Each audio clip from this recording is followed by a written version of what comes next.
Hi, thanks for joining us. Literary icon Joe Didden said, "We tell ourselves stories in order to live." Considering the time, the situation that we find ourselves in the world at this moment, I thought, why not get some friends together who do exactly that? Tell stories for a living. And even better, get a writer that's almost foolproof in storytelling. Almost. And better still, tell his story of love, magic, and finding balance in a topsy-turvy world. My friends and I would like to share with you our reading of William Shakespeare's A Midsummer Night's Quarantine. A Midsummer Night's Quarantine. Act 1, Scene 1, Athens, the Palace of Theseus.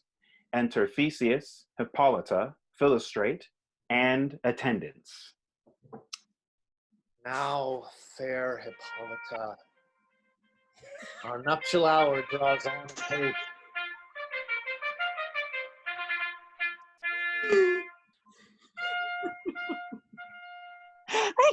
Now, fair Hippolyta, our nuptial hour draws on apace. 4 happy days bring in another moon. But oh, methinks how slow this old moon wanes. She lingers my desires like to a stepdame or a dowager long withering out a young man's revenue. 4 days will quickly steep themselves in night. 4 nights will quickly dream away the time. And then the moon, like to a silver bow new bent in heaven, shall behold the night of our solemnities. Go, Philostrate. Stir up the Athenian youth to merriments. Awake the pert and nimble spirit of mirth. Turn melancholy forth to funerals. The pale companion is not for our pomp. Hippolyta, I wooed thee with my sword, and won thy love doing thee injuries.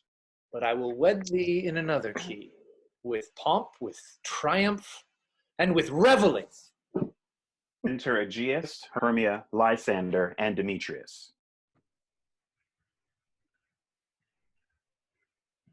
Happy be Theseus, our renowned Duke. Thanks, good Aegeus. What's the news with thee? Full of vexation come I, with complaint against my child, my daughter, Hermia. Stand forth, Demetrius.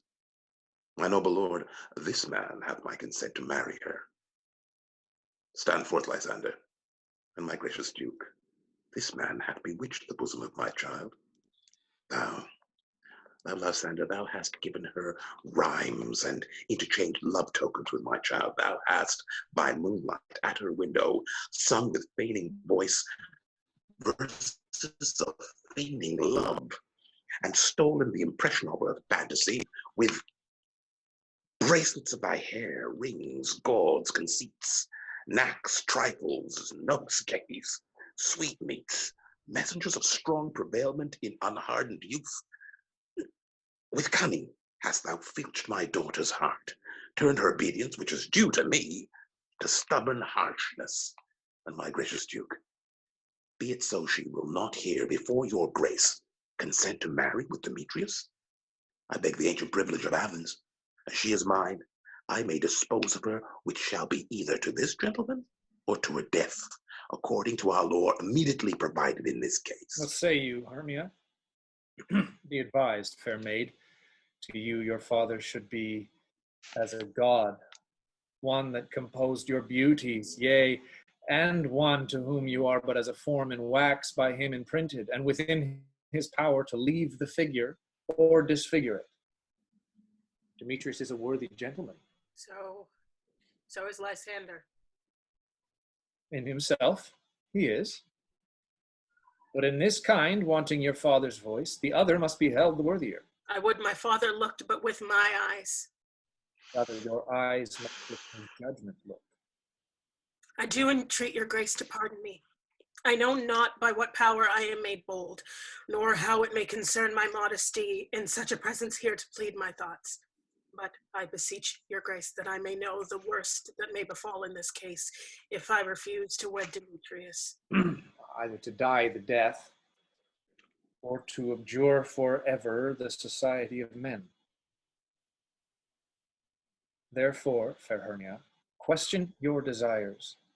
Know of your youth, examine well your blood, whether if you yield not to your father's choice, you can endure the livery of a nun. For I, to be in shady cloister mewed, to live a barren sister all your life, chanting faint hymns to the cold, fruitless moon. Thrice blessed they that master so their blood to undergo such maiden pilgrimage. But earthlier happy is the rose distilled than that which, withering on the virgin thorn, grows, lives, and dies in single blessedness. So I will grow, so live, so die, my lord, ere I will my virgin patent up unto his lordship, whose unwished yoke my soul consents not to give sovereignty. Take time to pause.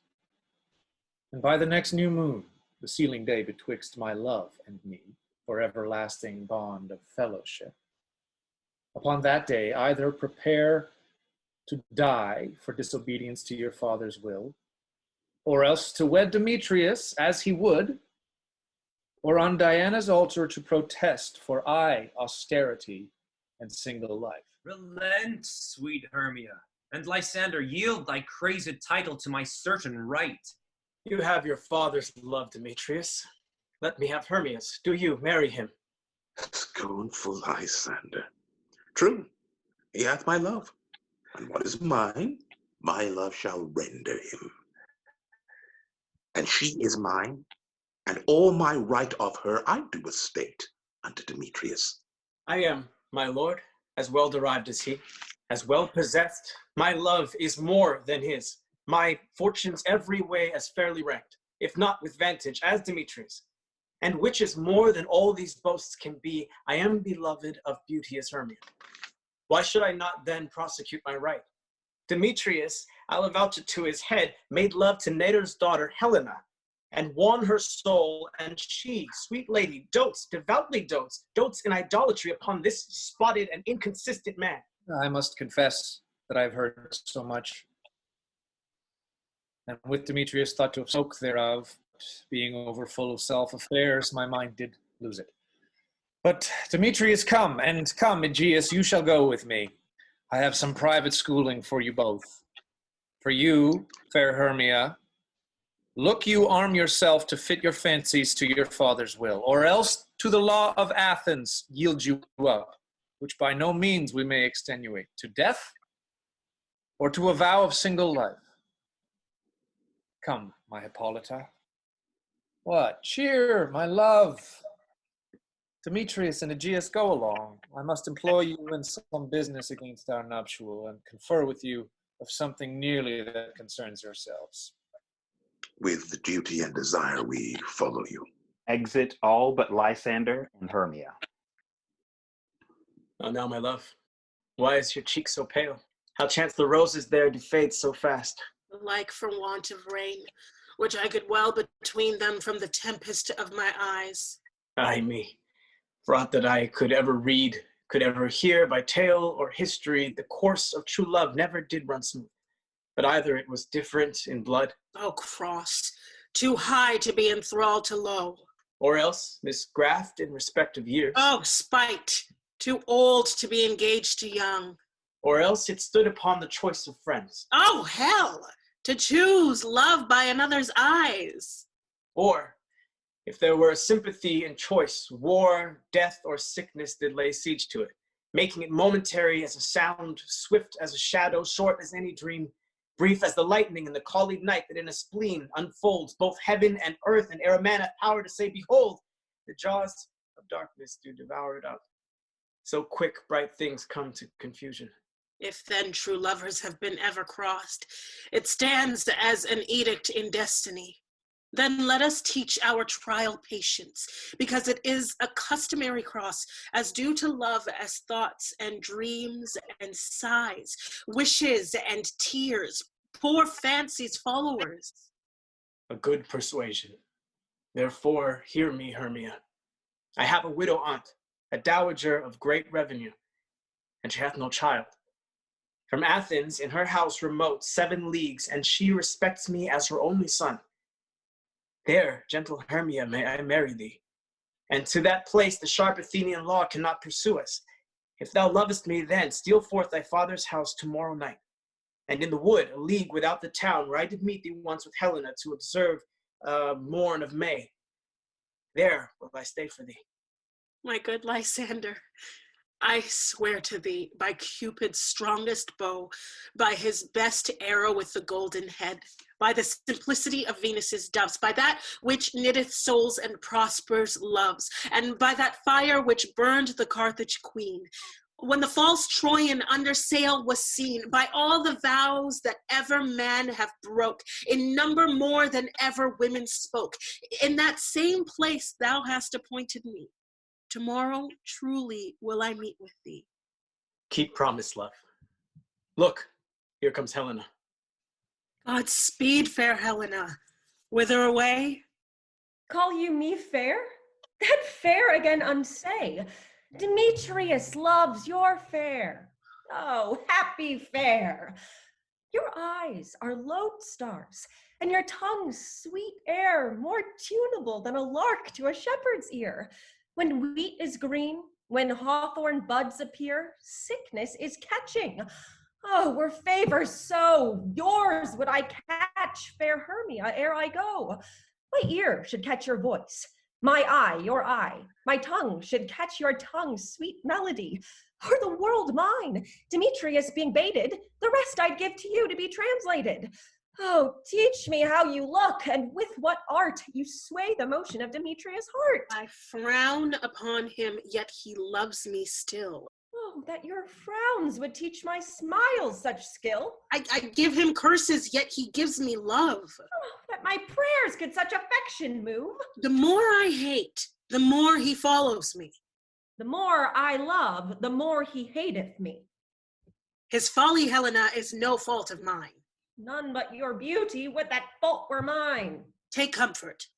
He no more shall see my face. Lysander and myself will fly this place. Before the time I did Lysander see, seemed Athens as a paradise to me. Oh, then what graces in my love do dwell, that he hath turned a heaven unto a hell.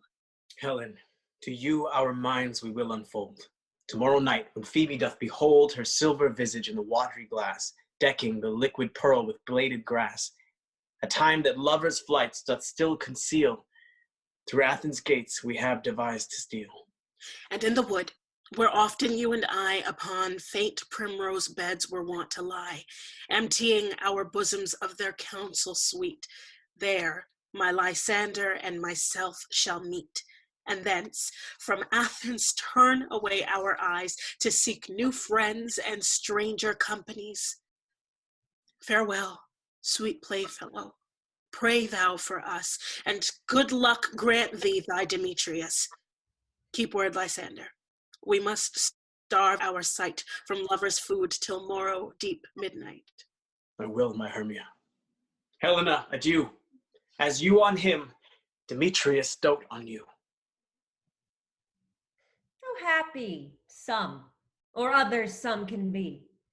Through Athens I am thought as fair as she. But what of that? Demetrius thinks not so.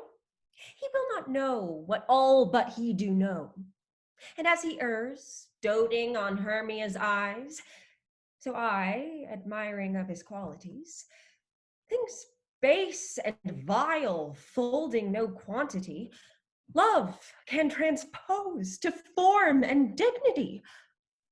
Love looks not with the eyes, but with the mind, and therefore is winged Cupid painted blind. Nor hath love's mind of any judgment taste, wings and no eyes figure on unheedy haste.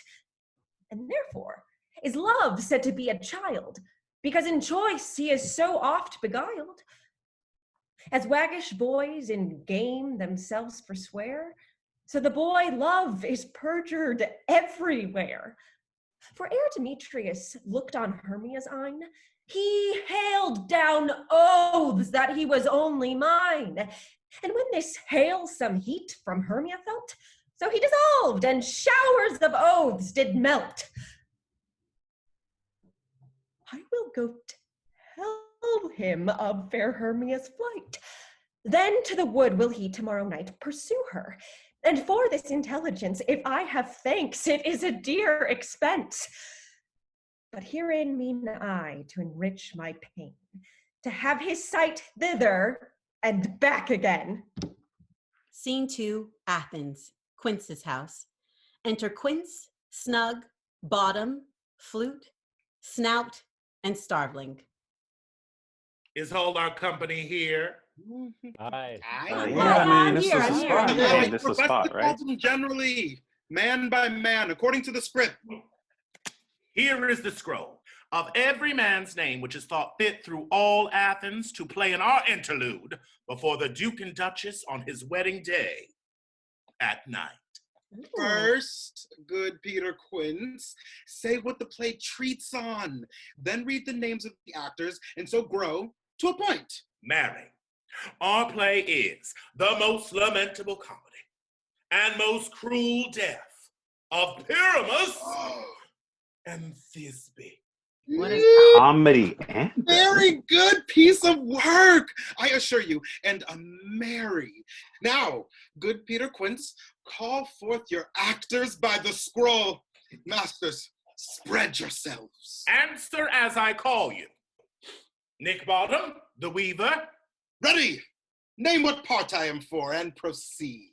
You, Nick Bottom, are set down for Pyramus.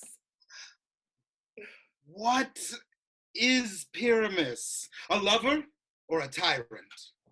A lover that kills himself most gallant for love. Oh, that will ask some tears in the true performing of it. If I do it, let the audience look to their eyes. I will move storms. I will condole in some measure. To the rest, yet, my chief humor is for a tyrant. I could play Hercules rarely. Oh, Hercules, okay. Hey. Or a part to tear a cat in, to make all split. The raging rocks, the shivering shocks shall break the locks of prison's gates. And Phoebus' car shall shine from afar and make and mar the foolish fates. I mean, that was all right. That was lofty. Now name the rest of the players. This is Heracles' vein, a tyrant's vein. A lover is more condoling. Francis Flute, the bellows mender. Here, Peter Quince. Flute, you must take Thisbe on you. What is Thisbe? A wandering knight? It is the lady that Pyramus must love. Nay, Faith, let me not play a woman. I have a beard coming. That's all one. You shall play it in a mask, and you may speak as small as you will. And I may hide my face. Let me play Thisbe too. I'll speak in a monstrous little voice. These oh, Pyramus, lover dear, thy Thisbe me dear, a lady. No, no. You must play Pyramus and Flute you Thisbe. Well, proceed. Robin Starveling, the tailor. Robin Starveling, the tailor. Robin Starveling, the tailor. Gabe. Robin Starveling, the tailor. I think he's frozen. I think he's gone. Robin Starveling, the tailor. Robin Starveling! He's coming! Robin Starveling. Robin Starveling. Quince. Robin Starveling, you must play Thisbe's mother. Tom Snout, the tinker. Here, Peter Quince. You, Pyramus' father. Oh, myself, Thisbe's father. Snug the joiner. You, the lion's part. And I hope here is a play fitted. Have you the lion's part written? Pray you, it be, give it me, for I am slow of study. You may do it extempore, for it is nothing but roaring. Let me play the lion too. I will roar, that I will do any man's heart good to hear me. I will roar, that I will make the Duke say, let him roar again! Let him roar again! And you should do it too terribly. You would fright the Duchess and the ladies that they would all shriek, and that were enough to hang us all. That would hang us, every mother's son. Every mother's son. I want to get. I grant you, friends, if you should fright the ladies out their wits, they would have no more discretion but to hang us. But I will aggravate my voice so that I will roar you as gently as any sucking dove. I will roar you, and 'twere any nightingale. You can play no part but Pyramus. Pyramus is a sweet-faced man, a proper man as one shall meet in a summer's day, a most lovely, gentle man like man. Therefore you needs must play Pyramus. Well, I will undertake it. What beard were I best to play it in? What you will. Ooh, I will discharge it in either your straw-colored beard, or your orange tawny beard, or your purple ingrained beard, or your French crown-colored beard. Your perfect yellow. Some of your French crowns have no hair at all, and then you will play barefaced.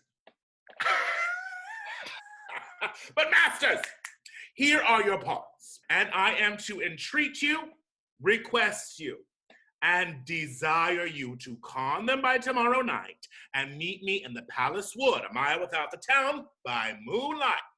There will we rehearse. For if we meet in the city, we shall be dogged with company and all our devices known.